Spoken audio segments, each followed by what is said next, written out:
Hello hi மக்களே, அனைவருக்கும் Wednesday காலை வணக்கம். காலையில் பார்த்திங்கன்னா எந்திரிச்சு டோர் ஃபஸ்ட்டு ஓப்பன் பண்ணிவிட்டு அதுக்கப்புறம் பார்த்திங்கன்னா சீமார் எடுத்து வீடை கடகடன்னு கூட்ட ஆரம்பிச்சிட்டேன். கூட்டிகிட்டு அதுக்கப்புறம் எப்போவுமே நமக்கு வீடு தொடச்சாதான் மனசு ஆறுதலாக இருக்கும். அதனால் பார்த்திங்கன்னா வீடையும் க்ளீனாக தொடச்சி விட்டுட்டு அதுக்கப்புறம் பார்த்திங்கன்னா ஃபஸ்ட்டு கூட்டிகிட்டு அதுக்கப்புறம் மாஃப் போட்டு நல்லா க்ளீனாக தொடச்சிட்டு அதுக்கப்புறம் பார்த்திங்கன்னா நம்மளோட வேலை தினமும் எப்படி பாத்ரூம் கழுவியாகணும். அதனால் தினமும் பாத்ரூம் கழுவிடுவோம். அதே மாதிரி தினமும் இன்றைக்கும் பாத்ரூமே எல்லாம் நல்லா தேய்ச்சி வாஷ் பண்ணி விட்டுட்டு அதுக்கப்புறம் பார்த்திங்கன்னா அப்படியே குளித்தா தான் நமக்கு ஒரு மன திருப்தியாக இருக்கும். அதனால் பார்த்திங்கன்னா அப்படியே குளிச்சுட்டு நேராக சாமி கும்பிட்டோம். சாமி கும்பிட்டா தான் நமக்கு ஒரு மன திருப்தியாக இருக்கும். அதே மாதிரி பார்த்திங்கன்னா சாமியும் கும்பிட்டாச்சு. சாமி கும்பிட்டு நேராக நம்மளோட வேலை தொடர வேண்டியது தான் அப்படிங்கிற மாதிரி கிச்சனுக்கு போயாச்சு.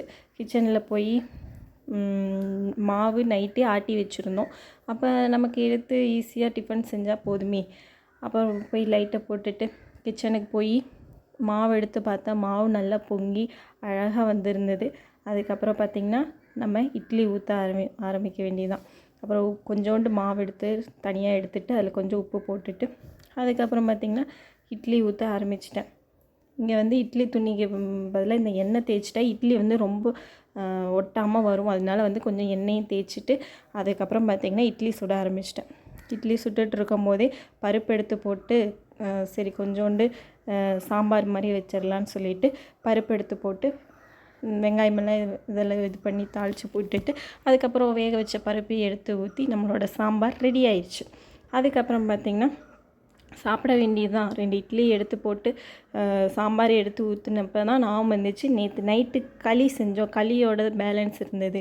அப்புறம் கூழ் மாதிரி கரைச்சப்போ இட்லியா கூழா அப்படின்னப்போ கூழ் தான் வேணும்னு தோணுச்சு.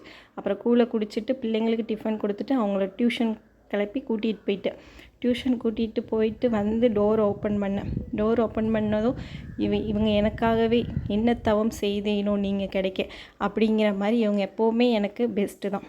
அப்புறம் அவங்களுக்கும் ஃபுட்டு கொடுத்துட்டு முடிஞ்சிச்சு காலை